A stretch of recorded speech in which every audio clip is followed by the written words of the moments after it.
Oi, pessoal! O nosso terceiro vídeo eu vou falar sobre mieloma múltiplo, que é um câncer hematológico diferente de todos os outros cânceres hematológicos.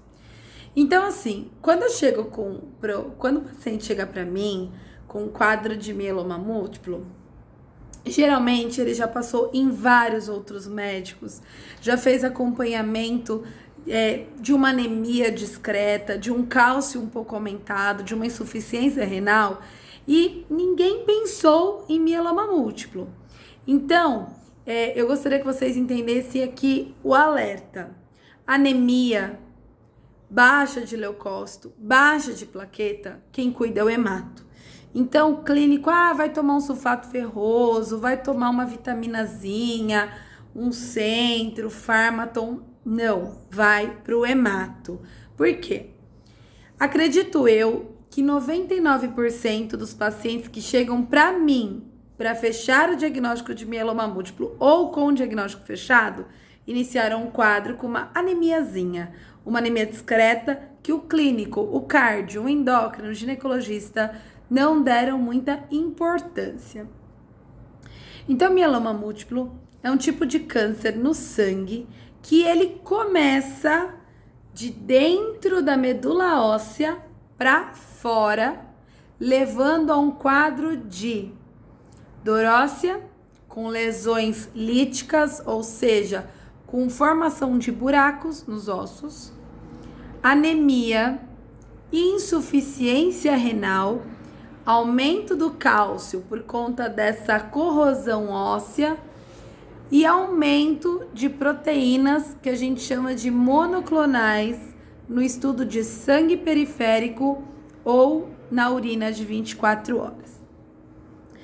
Temos células no nosso corpo chamadas linfócitos B, que são células que passam por um processo de maturação, se transformam numa célula chamada plasmócito, e essa célula madura, chamada plasmócito, tem a capacidade de produzir anticorpos, que nós temos 5 tipos: IgA, IgM, IgG, IgD, IgE. Cada anticorpo desse tem uma particularidade que eu também não vou entrar em detalhes. E quando que eles vão ser liberados? Mediante processo infeccioso inflamatório. Então, todo o nosso corpo precisa ter um estímulo para ele reagir. Ação e reação. Acontece que por algum motivo, não sabemos qual, alterações genéticas, predisposição, não sabemos o motivo exato, algumas pessoas, elas começam a produzir um único tipo de plasmócito, ou seja, recapitulando, um linfócito B que foi maturado em plasmócito, ele resolveu por si só, meu corpo, minhas regras, a produzir um único tipo de anticorpo. E aí, ele bagunça todo o coreto da medula óssea. Por quê? Quando você tem uma infecção, uma inflamação, você tem equilibradamente produzidos a grande maioria dos anticorpos numa determinada proporção.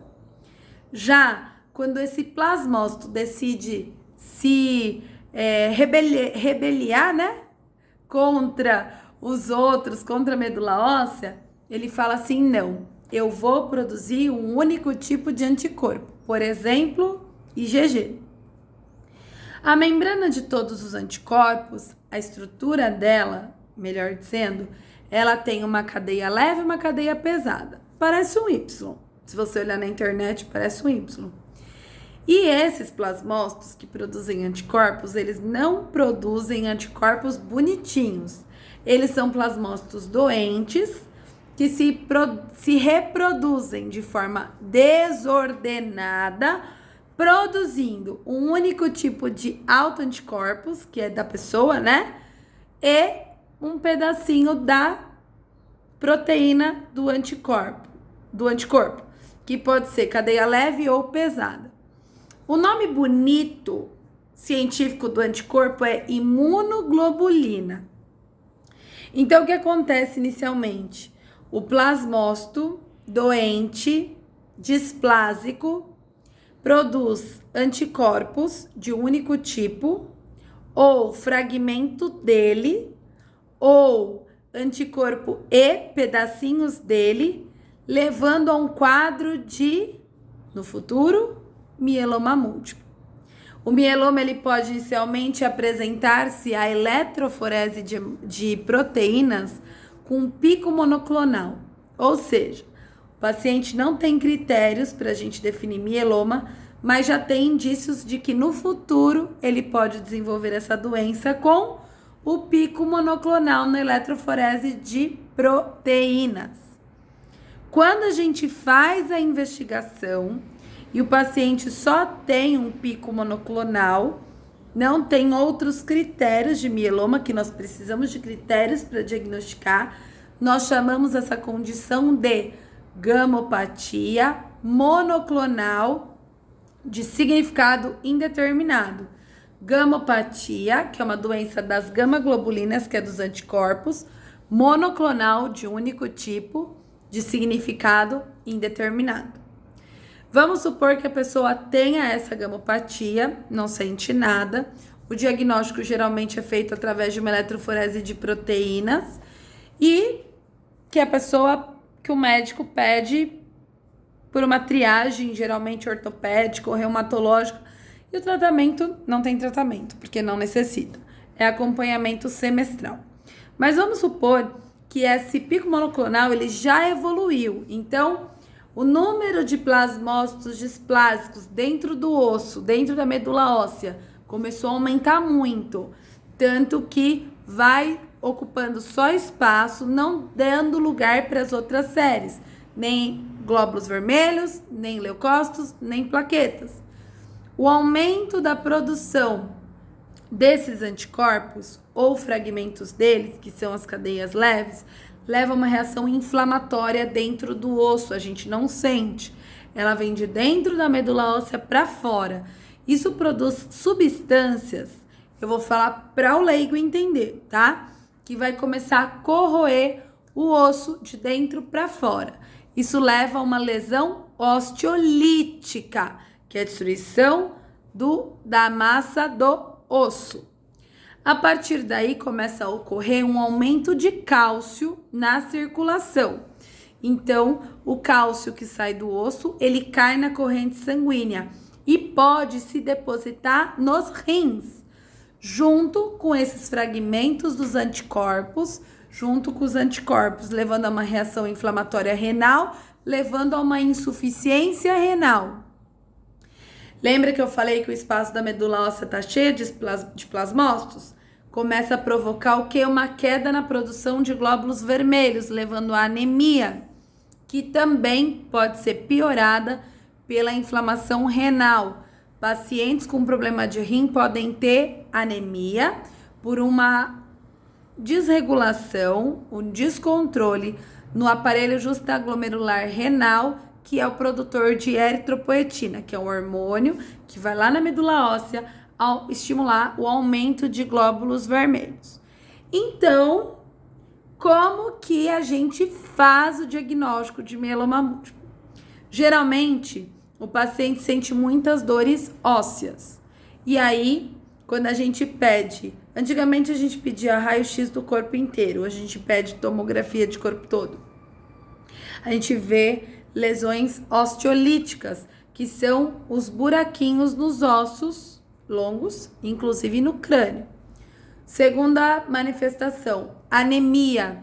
Então, a anemia vem de longa data, o geriatra, o clínico, ele vai dando sulfato ferroso, não melhorou? Manda pro hemato. A gente faz a triagem, vê que não é nem destruição, nem deficiência de ferro, nem de B12, nem de ácido fólico, pede estudo de medula óssea. E aí a gente descobre o quê? Que dentro da medula óssea tem uma infiltração grande de plasmócitos que não deixa ter espaço para produzir o glóbulo vermelho. Terceiro critério diagnóstico de mieloma múltiplo, insuficiência renal, creatinina acima de 1,6. Quarto, hipercalcemia, cálcio iônico acima de 1,40. Quinto, e aí sim é o que a gente fecha o diagnóstico, é a quantidade de plasmócitos doentes da medula óssea, que são os plasmócitos displásicos. Então, para a gente fechar o diagnóstico, você pode ter o pico monoclonal, você pode ter a alteração das cadeias leves, você pode ter anemia, insuficiência renal, hipercalcemia, lesão lítica. Mas o que fecha o diagnóstico é o estudo de medula óssea, com mielograma, biópsia de medula óssea e a imunofenotipagem. Em alguns pacientes a gente pede cariótipo, principalmente para aqueles pacientes que vão para o transplante de medula óssea. Fechado o diagnóstico de mieloma múltiplo, vamos tratar. Lembrando que essa doença geralmente é das pessoas acima dos 60 anos, mas tem os casos raros, mas não tão raros ultimamente, de pacientes abaixo de 60 anos. Com 40 ou com 80, o mieloma múltiplo não é uma doença curável. O transplante de medula autólogo, dele para ele mesmo, que a gente faz em pacientes geralmente com menos de 65 anos, é um tratamento de consolidação da resposta. Você faz a químio e consolida, você vai aprofundar a resposta com o transplante de medula, mas a gente não tem ainda a chance de curar o mieloma. Com os novos tratamentos, com as manutenções, anticorpo monoclonal, a gente consegue aumentar a sobrevida do paciente sem ter uma recaída precoce do mieloma. Mas cura a gente ainda não fala. Acima dos 65 anos, o tratamento é conservador, ou seja, a gente vai fazer com que o paciente tenha menos dependência transfusional e menos dor. Então, quando a gente fala em mieloma múltiplo, sim, ele é um câncer, sim, ele é incurável, mas sim, ele tem tratamento. Tantas doenças tão crônicas, diabetes, hipertensão, dislipidemia, insuficiência cardíaca, insuficiência renal, são doenças crônicas. Hipotireoidismo, hipertireoidismo, mieloma é uma doença, é um câncer, mas que ele pode ser cronificável, a gente adormece a doença. Fica aqui o alerta para vocês que já ouviram falar ou já tiveram um diagnóstico de tem uma anemia que o geriatra, o clínico, eles não conseguem resolver. Passe com o hematologista e vamos investigar, porque sim, pode ser mieloma múltiplo.